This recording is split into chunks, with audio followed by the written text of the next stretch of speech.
Ramadhani ni season ya kuchuma, na inatakiwa kila Ramadhani inavyoonekana kutupa mkono, ile kasi yetu inatakiwa iwe juu sana, kama ilivyokuja katika hadithi ya Bibi Aisha aliposema, kana Rasulullah idha dakhala al-ashr al-akhir min Ramadan shadda mi'zara ahya layla ay qad ahla. Mambo matatu alikuwa akiyafanya Mtume ikiingia ashurul awakhir, hizi siku 10 za mwisho hizi zinazokuja.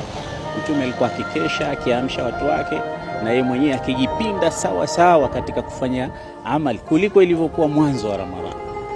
Sasa sisi na Mtume ni vice versa, yani sisi Ramadhani ikianza ndio utaona watu jamaa mpaka karibu chooni, lakini kila Ramadhani ikidondosha siku moja na kupungua, ndo zile safu za waswaliji, raghaba za wenye kufunga zinatoweka kidogo kidogo. Mtu alikuwa akija tarawih haji tena, mtu alikuwa kiswali hasali tena, mtu alikuwa akitoa sadaka hatoi tena, mtu alikuwa akija darasa haendi tena, yani ile ghera, ile nguvu ya ibada inatoweka.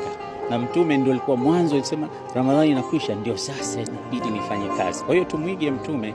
Hizi siku za mwisho mwisho hizi ndizo zenye nyama kubwa. Kuna Lailatul Qadri, kuna itikaf ndani yake, kuna khairi kubwa, na tunaagana nayo Ramadhani, na sio kwamba tunaiaga sisi, pengine inatuaga. Kwa hiyo tuache ile mazoea ya kwamba tukishafunga tumechoka, tunaona basi hizo zinatutosha. Hazitutoshi. Hii Ramadhani huenda ikawa ni Ramadhani ya mwisho,